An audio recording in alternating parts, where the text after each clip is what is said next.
अस्सलाम वालेकुम दोस्तों साथियों, मैं हूं समी इब्राहिम और आप देख रहे हैं समी इब्राहिम यूट्यूब चैनल। आज 20 तारीख़ है, 20 दिसंबर और जुमे का दिन। मैं अभी लाहौर से निकला हूं, शोरकोट जा रहा हूं अपने पेरेंट्स की तरफ। आजकल वो वहां पर हैं क्योंकि मेरे वाले साहब बीमार थे तो थोड़ा सा बेहतर हुई है तबीयत उनकी, लेकिन वो अपने दोस्तों में कुछ टाइम गुजारना चाहते थे। लाहौर से निकला हूँ।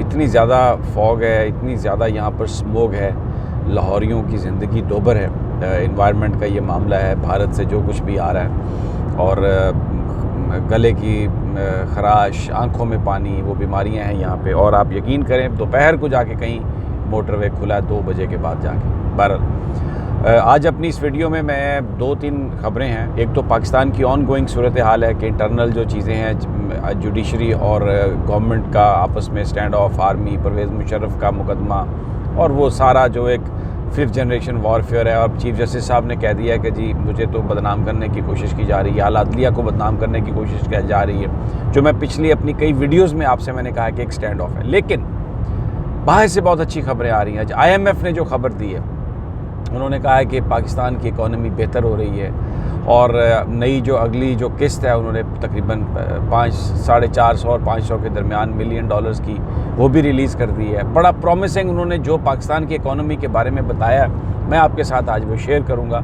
और ये जो थ्रेट्स आ रहे हैं, ये बेसिकली इधर जो तरक्की की कोशिशें हो रही हैं उसको मलियामेट करने के लिए ऐसी साजिश हुई है कि वो इदारे जो पाकिस्तान की बका की ज़मानत हैं, जुडिशरी को देखें, एग्जेक्टिव को देखें, हमारी फ़ौज को देखें, इस वक्त आपस में जो सूरत हाल है, हर पाकिस्तानी परेशान है। कहाँ तक ये सिचुएशन जाएगी? और ये जो परवेज़ मुशर्रफ साहब के हवाले से जो पैरा लिखा गया है, ये किसने लिखा, किसने लिखवाया, और क्या वाकई हुकूमत जुडिशरी को बदनाम करने की कोशिश कर रही है? और फिर ये चीफ जस्टिस साहब खोसा साहब आज रिटायर हो रहे हैं तो ये फ़ौरन फिर अमेरिका क्यों जा रहे हैं? बहरहाल ये इन सारी बातों पर गुफ्तगू करूँगा आपसे, लेकिन मेरी आपसे ये दरख्वास्त है कि मेरे इस चैनल को अभी तक अगर आपने सब्सक्राइब नहीं किया तो वो सब्सक्राइब कर लें, बेल आइकन को भी दबा दें ताकि नई वीडियो आप तक आ जाए जब भी मैं अपलोड करूं। और इस वीडियो को पसंद भी करें और शेयर भी करें, इससे मैसेज ज़्यादा से ज़्यादा पहुंचेगा। सबसे पहले आपको मैं ज़रा बताता हूं कि दुनिया पाकिस्तान की इकॉनमी के बारे में क्या सोच रही है। IMF ने जो प्रेस रिलीज़ जारी किया है, जो ऑफिशियली उन्होंने बात कही है, उन्होंने कहा कि पाकिस्तान में हुकूमत की जो रिफ़ॉर्म्स का जो प्रोजेक्ट था, जो उन्होंने रिफ़ॉर्म्स की कोशिशें की, इदारों को इस्लाह की कोशिश की और इकॉनमी को, मईशत को मजबूत बनाने के लिए जो इक़दाम किए, उसका अब पाकिस्तान को फ्रूट मिल रहा है, उसका समर मिल रहा है। पाकिस्तान की इकॉनमी स्टेबल हो रही है और जो गुर्बत है, ख़ास तौर पर बहुत सारी जो जगह हैं वहाँ पर उसकी कमी का अब आगाज़ हो जाएगा। और मैं कई दफ़ा आपको पहले बता चुका हूँ कि डॉलर की कीमत भी नीचे जाएगी। और आज फिर ये कहा IMF ने कि इकॉनमी में स्टेबिलिटी आ रही है और जो रिफ़ॉर्म्स हुई हैं, जो स्ट्रक्चरल रिफ़ॉर्म्स हैं, हुकूमत की जो पॉलिसियाँ हैं, वो बहुत बिल्कुल सही सिमत में जा रही हैं। लेकिन एक रिस्क फैक्टर है, यानी पाकिस्तान के सारी जो तेज़ी से बेहतर होती हुई मईशत है, इसको सबसे बड़ा ख़तरा रिस्क से है। और यानी इसमें एक अनसर्टेनिटी है, गैर यकीनी है। जैसे अभी हम देख रहे हैं अदालत से फ़ैसले ऐसे आ गए और वो पता नहीं, कोई आदमी ये सोच भी नहीं सकता था कि इस तरह का कोई फ़ैसला आएगा। लेकिन वही IMF ने जो अपना पॉइंट आउट किया कि वो जो रिस्क फैक्टर है उसकी वजह से पाकिस्तान की मईशत बर्बाद हो सकती है, उस वजह से पाकिस्तान की मईशत की तरक्की रुक सकती है। जो इस वक्त हुकूमत ने इक़दाम किए हैं वो बहुत बेहतर सिमत में जा रहे हैं। और ग्रे लिस्ट जो है FATF की, उससे निकलने के लिए जिस सिमत में पाकिस्तान जा रहा है उसमें थोड़ी और मज़ीद तेज़ी की ज़रूरत है। अगर इसी तरह चलता रहा तो ये ग्रे लिस्ट से भी निकल जाएगा और पाकिस्तान की जो मईशत है वो बहुत बेहतर हो जाएगी। अब ये IMF कह रहा है, वर्ल्ड बैंक इससे पहले कह चुका है हमारी तरक्की हो चुकी है 28 दर्जे। तो इकॉनमी बेहतर हो रही है, मईशत जो 72 सालों में बर्बाद हुई वो बेहतर होना शुरू हो रही है, डॉलर की कीमत में इस्तेहकाम आ रहा है। लेकिन अचानक क्या हुआ, आप ये देखिए अचानक क्या हुआ। परवेज़ मुशर्रफ साहब की मुद्दत, कमर जावेद बाजवा साहब आर्मी चीफ की मुद्दत मुलाजमत पर एक बंदे ने दरख्वास्त दी, अदालत ने वो दरख्वास्त ले ली। वो बंदा कहता है मैंने दरख्वास्त वापस करनी है, लेकिन वो कहते हैं नहीं। पूरा टेन्योर चीफ जस्टिस साहब ने कोई सुओ मोटो नहीं लिया, लेकिन इस मामले पे दरख्वास्त वापस नहीं की और 184(3) के तहत वो सारा मामला शुरू कर दिया। और फिर जो जजमेंट आई, उसके बाद जो डिटेल जजमेंट आई, उसमें जो मीडिया में रिपोर्ट हुआ, जिस तरह के रिमार्क्स दिए उसने बहुत ज़्यादा डैमेज किया। और ये सामने बात आ गई कि ये सिर्फ एक मुकदमे की बात नहीं, कुछ और है जो पीछे है, जो चल रहा है। फिर परवेज़ मुशर्रफ के हवाले से एक बयान दे दिया, यूँ मुक्के हिला के जनाब खोसा साहब ने। कोई ज़रूरत नहीं थी इस बात की। आ रहा था फैसला, आ जाता कि बस जी हम ये फ़ैसले कर रहे हैं और देखें, हमें ताकतवर का ताना ना दें और ये ना करें। फिर जो सुप्रीम कोर्ट रिपोर्टर्स थे उनके साथ बैठ के कि मुझसे मिलने की कोशिश की, मुझे दाना डालने की कोशिश की, मैंने दाना चुगा नहीं। एक एक बात से जो उन्होंने की, एक एक एक्शन जो उन्होंने किया, उससे नफ़रत जो थी फ़ौज के हवाले से, उनकी जो डिसलाइकिंग थी, चले नफ़रत तो ज़रा एक हैवी वर्ड है, उनकी जो डिसलाइकिंग थी और वो जो समझते हैं वो बिल्कुल सामने आ गए। उससे कोई छुपने छुपाने वाली बात नहीं है। और फिर जो डिटेल जजमेंट जब आई तो उसको सपोर्ट कर दिया इन्होंने, यानी शॉर्ट जजमेंट को पहले सपोर्ट किया कि जी बिल्कुल रिपोर्टरों से बात करते हुए, और फिर अब जो डिटेल जजमेंट आई तो उस पर बजाय इसके कि आज जब फुल कोर्ट रेफरेंस था तो अगर जब बात की वहाँ पर हुकूमती नुमाइंदों ने कि जनाब ये तो एक ऐसा इन्होंने इस तरह से किया है और इस फैसले को इन्होंने सपोर्ट किया है, शॉर्ट फैसले को, और ये रिपोर्टरों से बात की है, तो उन्होंने ये कह दिया कि जी आला अदलिया को बदनाम करने की कोशिश हुकूमत कर रही है, एक कैंपेन चला रही है मेरे ख़िलाफ़ और सीनियर जजेस के ख़िलाफ़। अब ज़रा आप इसको देखें, ये जो स्टेट पहले, सबसे पहले तो मैं आपको बताऊं, ये जो वकार साहब ने, जो पेशावर हाई कोर्ट के चीफ जस्टिस हैं, इन्होंने जो ये बात लिखी अपने फ़ैसले में कि परवेज़ मुशर्रफ को उनकी लाश को घसीट के लाया जाए और फांसी दी जाए, इसका खोसा साहब ने कहा था उन्हें। ये मैं आपको बता देता हूँ, मार्च के आखिरी हफ्ते में इसी साल चीफ जस्टिस साहब की सरबराही में एक बेंच जो था वो केस की समाअत कर रहा था परवेज़ मुशर्रफ के ख़िलाफ़ कि जी वो आ नहीं रहे, बयान नहीं दे रहे, तो इसको जल्दी इसकी समाअत हो और इसका फ़ैसला सुना जाए। कोई तौफीक साहब हैं, उनकी कोई दरख्वास्त थी। वहाँ पर ये रिमार्क्स दिए चीफ जस्टिस आसिफ सईद खान खोसा ने अदालत के अंदर कि बरतानिया में क्रॉमवेल ने, जिसने मार्शल लगाया था, जब पार्लियामेंट बहाल हुई तो वहाँ पर उन्होंने उसके ख़िलाफ़ मुकदमा दायर किया।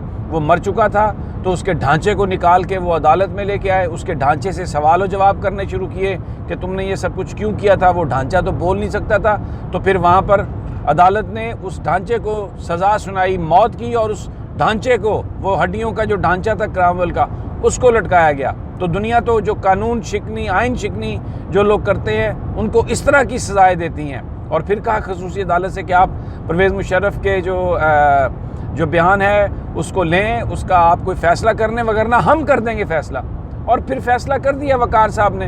वो 342 के ज़रिए जो उनका बयान लेना था, वो बयान उन्होंने लेने से, यानी वो हक़ जो था परवेज़ मुशर्रफ साहब का, वो ख़त्म कर दिया उस खसूसी अदालत ने। और फिर इन्होंने ये लिख, तो ये जो इंस्पिरेशन है, ये जो सारी बात है क्रॉमवेल वाली और ये जो फांसी देने वाली, ये खोसा साहब ने की शुरू, इसमें कोई शक नहीं। ये रिपोर्टेड है, ये आप देख सकते हैं, अखबारात में देख सकते हैं। और अब खोसा साहब कहते हैं कि यहाँ पर, और फिर अब ये इतलात है कि वो अमेरिका जा रहे हैं। अपने करीबी दोस्तों से उन्होंने कहा है कि probably this country is not safe to live. अब ठीक है, आपने पाकिस्तान की फ़ौज पर इल्ज़ाम लगा दिया, जो दुनिया इल्ज़ाम लगाती है, और अब देखें किस वक्त इल्ज़ाम लगाया।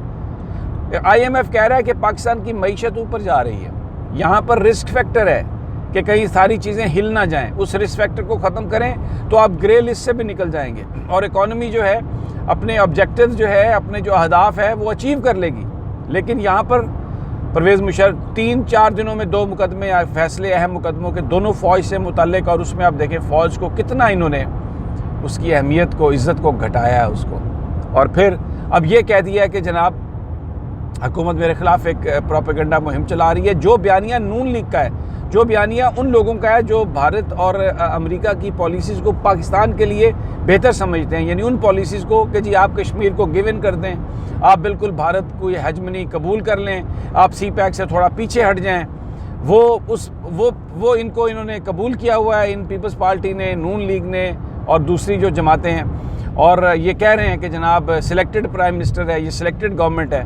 तो वही इल्ज़ाम जो थे जनाब आसिफ सईद खान खोसा साहब ने इस हुकूमत पर लगा दिए। अब जो टेंशन है वो एक नई, एक ऐसी फ़ज़ा बन गई है जिसमें गैर यकीनी है पाकिस्तान की फ़ौज जो है उस पर इतने बड़े इल्ज़ाम। अब ये जो फ़ैसला है परवेज़ मुशर्रफ का, पूरी फ़ौज को लताड़ दिया उन्होंने जनाब ये कहा है इसमें कि वो जो जिस वक्त ये मार्शल लॉ लगाया परवेज़ मुशर्रफ ने, एमरजेंसी लगाई, सारी फ़ौज जो थी वो खामोश रही और दर हकीकत खामोश रह के उन्होंने ये परवेज़ मुशर्रफ के इस कदम की, इस इक़दाम की तायद की, तो उनके ख़िलाफ़ भी क्रिमिनल जो तहकीकात होनी चाहिए। अब आप ये क्या बात कर रहे हैं? बॉर्डर पे इंडिया कह रहा है कि मैं यहाँ पर कशीदगी होगी, उन्होंने उनके आर्मी चीफ ने वो किया है, एक धमकी दी है।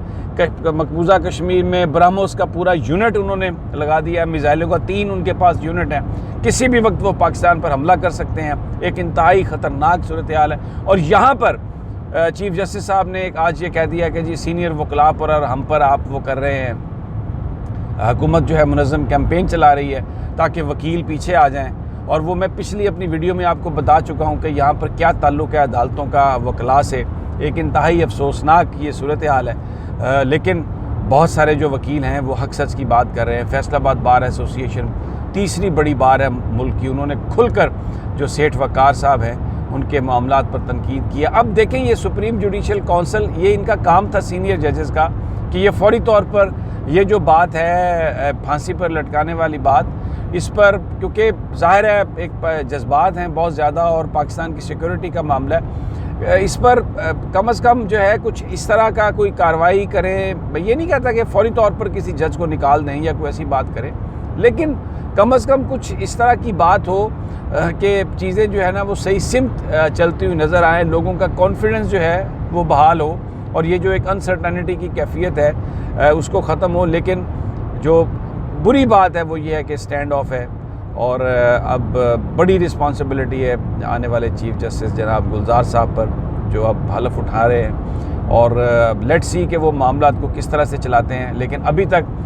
2-3 बातें जो हैं, ये जो चीफ जस्टिस साहब ने कहा है कि जी मेरे ख़िलाफ़ कैंपेन चलाई गई है, इसमें बहुत सारी बातें ख़ुद जो उन्होंने की हैं उससे मुख्तलिफ़ सवालात उठे हैं। वो सवाल उठाना उसको आप कैंपेन नहीं कह सकते। लेकिन एक बात मैं कहूँगा, हुकूमत को नहीं चाहिए था कि वो ये प्रेस कॉन्फ्रेंस करती, शहजाद अकबर साहब और वो जो आशिक फिरदौस हवान साहबा और फ़रोग नसीम साहब ने, क्योंकि सेठ मंसूर अभी तक हाई कोर्ट के चीफ जस्टिस हैं पेशावर के, तो एक सिटिंग चीफ जस्टिस के बारे में इस तरह की बात करना पब्लिकली नहीं। आप जुडिशल रेफरेंस फाइल करें, आपके पास लीगल फोरम्स हैं, तो ज़रूरत इस बात की है कि इस वक्त ये जो मामला है इसको समेटा जाए, वगरना ये बहुत ज़्यादा गंद फैल जाएगा और दुश्मन यही चाहता है। DGISPR ने बहुत अच्छी बात की कि हम ये इस तरक्की को, इस्तेहकाम को रिवर्स नहीं होने देंगे और इदारे बाद में आते हैं, पाकिस्तान पहले आता है। जो उनका रवैया, जो पाकिस्तान की फ़ौज ने जिस सब्र